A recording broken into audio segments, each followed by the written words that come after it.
Now, can you, obviously in lots of your travels and meet with lots of clients, I know you Yes. speak at shop.orgs Yeah. and lots of retail clients.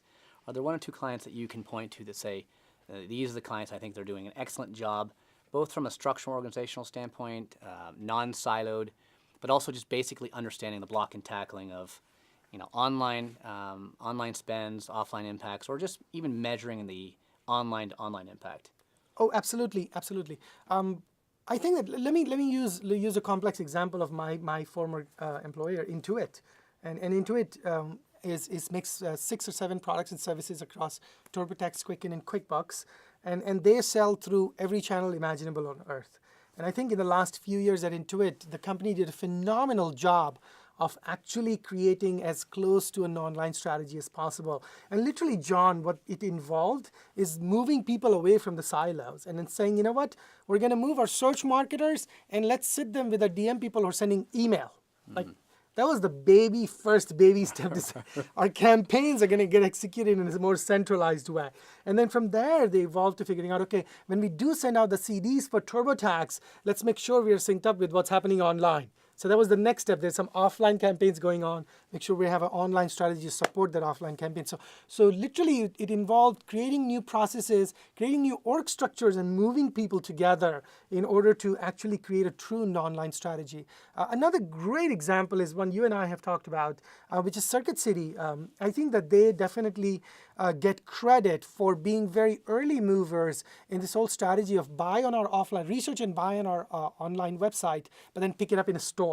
And I was talking to a few people from Circuit City a little while back, and they had to go through some fundamental, phenomenal pain in restructuring their IT infrastructure. So all the online orders could talk to the offline system and get routed to the right store. So somebody would be in the store to pick up to get the order ready for the client because they promised in an hour it will be ready. But it required a company level commitment in order to invest the kind of money required to redo the IT infrastructure. So now their back-end IT infrastructure lives in an online world. They benefit from what's happening in the store, benefit from what's happening online. That's really a great strategy, an example. Another great one was a story that the CMO of Walmart.com shared. I think at a shop.org event I spoke in San Diego. Yep.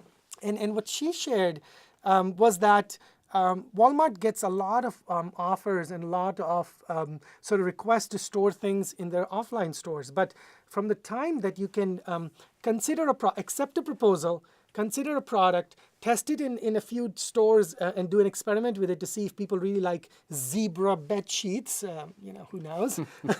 And it took months. It literally took months for a company like Walmart to do that offline. So they are now executing this amazing strategy where if you have a hypothesis, if a buyer at Walmart has a hypothesis that zebra bed sheets are the next Lindsay Lohan or Paris Hilton, whatever hot thing.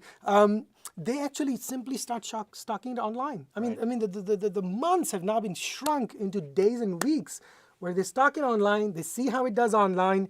If it turns out that zebra bed sheets do get a nice lift in terms of the online sales, then they actually short circuit some of the offline experimentation. I mean, let's go out in 100 stores, not one.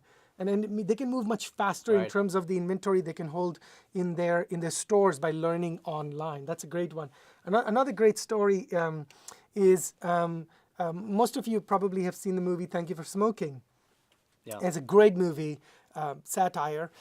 but the cover of the DVD of Thank You for Smoking was actually picked by an online experiment. They ran an experiment online to figure out what CD cover of the DVD works best for their potential customers. Customers helped design this DVD cover online, and that's the one that got stamped on DVDs sold through stores all over the country. So I think one thing it's underestimated is the ability of the online channel to be this really raw animal that is phenomenal experimentation and testing platform. So those are just some ideas that spring to mind. But I mean, we talked about how Target's doing some really interesting stuff there.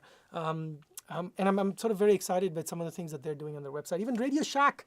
I mean, think of the quintessential American offline brand, Radio Shack. And I was looking for some iGo adapters the other day. That's travel people have the iGo thing. And I was amazed at their website. Check out Radio Shack. I was like, wow. these guys are doing a great thing online, offline. Right.